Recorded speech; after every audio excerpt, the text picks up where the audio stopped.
پاکستان کے جاری مزاج اوپنر اور چیمپئن ٹرافی 2017 کے ہیرو فخر زمان نے اب ٹیم کو T20 ورلڈ کپ میں فتح دلانے کی ٹھان لی۔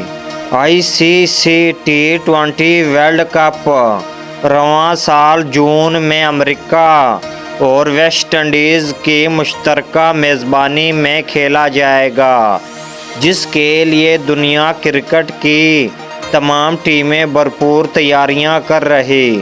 پاکستان کرکٹ ٹیم کے کھلاڑیوں نے بھی کاگول اکیڈمی میں پاک فوج کی نگرانی میں فٹنس کیمپ میں سخت تربیت کے بعد اب نیوزی لینڈ کے خلاف سیریز کے لیے اسلام آباد میں ڈیرا ڈال لیا، جہاں 18 اپریل سے سیریز کا آغاز ہوگا۔ یہ سیریز اور اس کے بعد انگلینڈ اور آئرلینڈ کے خلاف T20 سیریز کو ورلڈ کپ کی تیاری کا حصہ قرار دیا جا رہا۔ ایسے میں پاکستان کے جاری مزاج اوپنر اور چیمپئن ٹرافی 2017 کے ہیرو فخر زمان نے بھی ورلڈ کپ پر نظر جما لی۔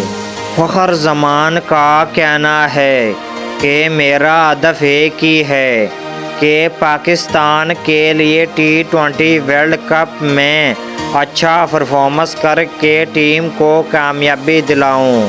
فخر زمان کا کہنا تھا کہ کاگول اکیڈمی میں تربیت کام آئے گی۔ اس کیمپ میں سب سے زیادہ اعظم خان نے متاثر کیا۔ ہم ان سے اتنی سخت تربیت کی توقع نہیں کر رہے تھے۔ فخر زمان نے کہا کہ ان کے فیورٹ پاکستانی کرکٹر ہمیشہ سے شرجیل خان رہے۔